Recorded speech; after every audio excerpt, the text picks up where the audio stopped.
Então eu estudava para não ficar de recuperação, eu obedecia para não levar uma bronca. Aí eu fui crescendo e aprendendo novas formas de controle, porque quando algo fugia do meu controle, né, isso me gerava muito medo, muita ansiedade. E qual é o seu nome? Meu nome é Andréia. E quantos anos você tem, Andréia? Eu tenho 51 anos, eu tenho 3 filhas, a Giovana, a Rebeca e a Sofia. Giovana é casada, tem um filhinho de 9 meses e a Rebeca faz medicina e a Sofia está ingressando no vestibular aí para arquitetura. Eu sou psicóloga há mais de 20 anos. Eu trabalho com terapia cognitiva comportamental. A terapia cognitiva comportamental, ela defende que não é a situação que vai te deixar triste ou ansiosa ou com muita raiva, mas a forma como você pensa da situação, ela vai mexer com o teu humor e, consequentemente, você tem um determinado tipo de comportamento. E o papel do terapeuta cognitivo é treinar o paciente para que ele seja seu próprio psicólogo, ou seja, ele identifique os seus pensamentos automáticos negativos que não passam pelo crivo do raciocínio e desafie esses pensamentos. E eu uso essa ferramenta, né, esse meu trabalho para usar esses desafios com a palavra de Deus. Que muitas pessoas me procuram justamente por ser uma psicóloga cristã. Então, mais de 90% dos meus pacientes são cristãos. Então, a gente desafia com base bíblica. Isso faz total diferença. Você já se sentiu ansiosa, com muito medo de perder o controle da situação? Em que áreas da sua vida o desejo por controle é mais evidente? Como que você reage quando seu filho fica doente? E quando falta dinheiro para pagar as contas? E se o seu marido ou a sua esposa não atende a sua ligação naquele momento que você liga? Quando determinadas situações ou relacionamentos fogem do seu controle, como você tem reagido? Bate uma angústia, fica desanimada, sem esperança? Age de forma agressiva? Desconta nas pessoas que não têm nada a ver com o seu problema? Ou você se desespera e começa a ter crises de pânico? Ou só em pensar uma simples viagem de avião, em que você não vai ter o controle da aeronave, te faz desistir de viajar? É uma luta para você o desejo por controle? Em que o seu coração precisa ser transformado pela palavra de Deus? É sobre isso que nós vamos falar, sobre controle. Desde a minha infância, de certa forma, eu quis ter o controle da situação. Então eu estudava para não ficar de recuperação, eu obedecia para não levar uma bronca. Aí eu fui crescendo e aprendendo novas formas de controle, porque quando algo fugia do meu controle, né, isso me gerava muito medo, muita ansiedade. Então eu controlava as minhas finanças, eu não bebia, não fumava, eu nunca usei drogas, porque de certa forma eu estaria controlando a minha saúde física e mental. E não é algo ruim saber administrar as finanças, cuidar do corpo, da mente, isso é muito bom. Mas e quando algo foge do nosso controle? Como que nós reagimos diante dessa situação? Logo após a minha conversão, eu tinha uma tia muito querida que lutou contra um câncer muito agressivo. E ela sofreu demais. E sempre que eu podia, eu levava a palavra de Deus, orava com ela. E ao ver o sofrimento dela, eu passei a orar da seguinte forma: Deus, qualquer coisa em minha casa, menos câncer. Eu tinha tanto medo do câncer que eu não pronunciava esse nome. Eu dizia, aquela doença horrível, né? E a Bíblia nos fala o seguinte: ai daquele que contende com o seu Criador, daquele que não passa de um caco entre os cacos no chão. Acaso o barro pode dizer ao oleiro, o que está fazendo?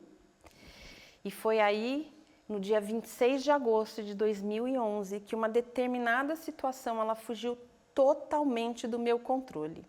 E o que eu mais temia me sobreveio. A minha filha primogênita, a Giovana, ela passou em consulta com o médico em Itu. E após receber o resultado do hemograma, o médico disse, mãe, leva a sua filha para o hospital. E quando você chegar no pronto atendimento, você entrega o hemograma e diz que a sua filha precisa de uma biópsia da medula óssea. Naquele momento, eu entendi que se tratava de leucemia. Como foi o caminho até São Paulo? Foi angustiante. Foi angustiante porque eu não podia falar para ninguém, eu não podia pronunciar o nome daquela doença horrível. Então ninguém sabia do que eu fiquei sabendo no pronto atendimento do hospital em Itu. Eu escondi isso de todo mundo, meu pastor me ligava, André, o que ela tem? Ela tem dengue? Não. Ela tem meningite? Não. O que ela tem? Eu dizia, gente, ela vai fazer exames. Né? Mas eu queria que Deus podia, eu queria muito que Deus podia mudar aquele quadro. Eu sabia que Deus podia fazer um milagre. E aí todos me perguntavam o que ela tinha, mas eu me recusava a dizer o nome daquela doença horrível. Eu fui de Itu até São Paulo clamando a Deus para que Ele mudasse aquele quadro, porque eu bem sabia em quem eu cria. Em Mateus 19, 26, Jesus ele falou para os seus discípulos: para o homem é impossível, mas para Deus todas as coisas são possíveis. E em silêncio eu pedia para Deus curar a medula óssea dela. Quando eu cheguei ao hospital, um novo hemograma foi colhido, porém não aconteceu como eu esperava. Me chamaram e me disseram: mãe, nós precisamos acionar um oncologista porque a sua filha tem câncer. Naquele momento, o Espírito Santo falou ao meu coração: receberemos nós apenas o bem do Senhor e não o mal? Nuvem ao mundo e não voltarei, bendito é o nome do Senhor. Ali eu fui tomada por um grande medo, porque muitos pensamentos negativos começaram a passar na minha mente, principalmente a chance de perder a minha filha. Um gigante, aquele gigante para mim que era o câncer, ele havia se levantado. Ao receber essa notícia, fez tudo desmoronar naquele momento, porque não havia absolutamente nada do que eu pudesse fazer, a não ser confiar na onipotência e na misericórdia de Deus. Foram 20 dias entre UTI e semi-UTI. E ela foi diagnosticada com um tipo de leucemia muito agressivo, raro em crianças e que causava muitas hemorragias. Ela já deu entrada na UTI com hemorragias em vários órgãos, como baço, pulmão, pâncreas. E assim que eu soube do diagnóstico, eu comuniquei para algumas pessoas aquilo que nós estávamos passando, porque a Bíblia nos ensina: comunicai com os santos nas suas necessidades. Eu não estava no controle, mas saber que nós não estávamos sozinhos, que a nossa igreja, várias outras igrejas estavam orando, jejuando, nós recebíamos mensagens, inúmeras visitas, né? Muitas pessoas saíam do interior, iam para lá doar sangue, plaqueta. Tudo isso foi muito reconfortante e trouxe muita força, porque além do Espírito Santo de Deus estar conosco, Deus colocou pessoas muito especiais que foram verdadeiros instrumentos dele nas nossas vidas, né? O desejo do controle, ele não é de agora, né? Ele vem desde o Éden.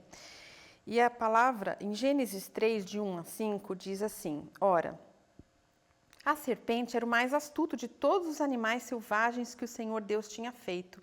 E ela perguntou à mulher: foi isso mesmo que Deus disse? Não comam de nenhum fruto das árvores do jardim?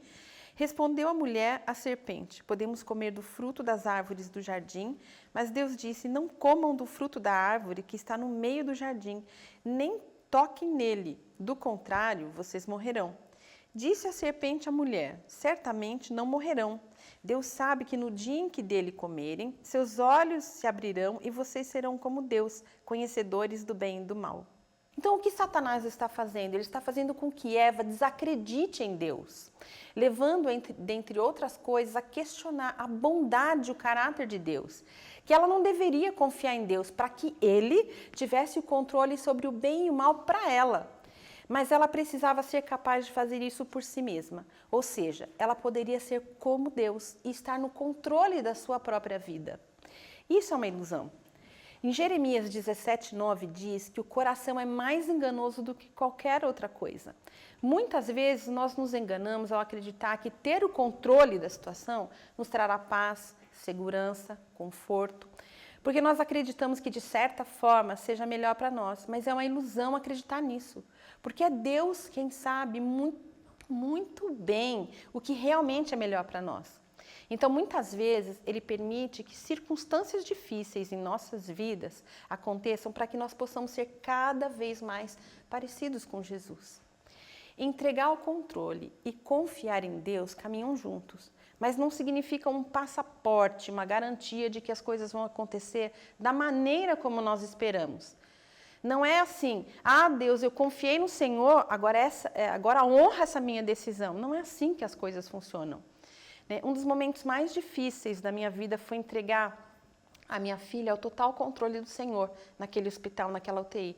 Porque era um risco que eu corria, porque eu não tinha a mínima ideia do porquê Ele havia permitido aquela situação e muito menos como aquela situação iria terminar.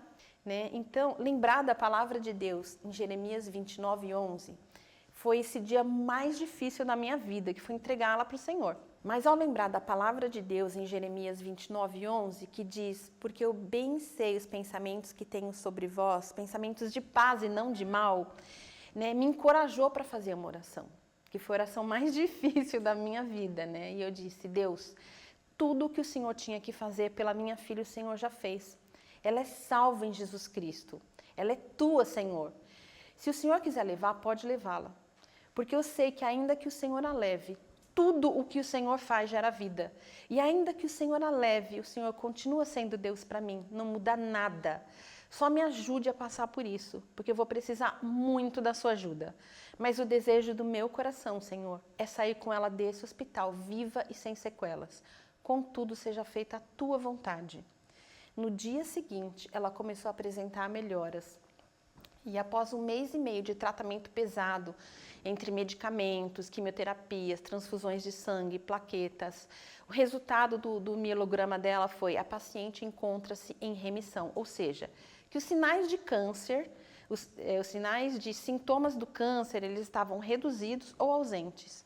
Enfim, minha filha foi curada, né? E como eu já disse, né, para completar o milagre, eu tô com um netinho aí de 9 meses, o Gianluca. E o que seria impossível para a ciência por várias questões, né? Muitas questões, ele está aí hoje. É fácil para você não ter o controle das situações? Não, né? Mas em Cristo é possível. E é libertador. É um processo em que você aprende que você não é Deus, que você não tem o controle e você não precisa ter o controle. Porque nós não possuímos a infinita sabedoria e onipotência de Deus. Mas a Bíblia, ela fala que nós podemos ter o autocontrole, que é o domínio próprio, que é fruto do Espírito Santo, e está lá em Gálatas 5, de 22 a 23. Lembre-se que dias difíceis virão, mas você pode confiar em Deus, porque Ele tem todo o controle. E Jesus prometeu em sua palavra que estaria conosco todos os dias, até a consumação dos séculos.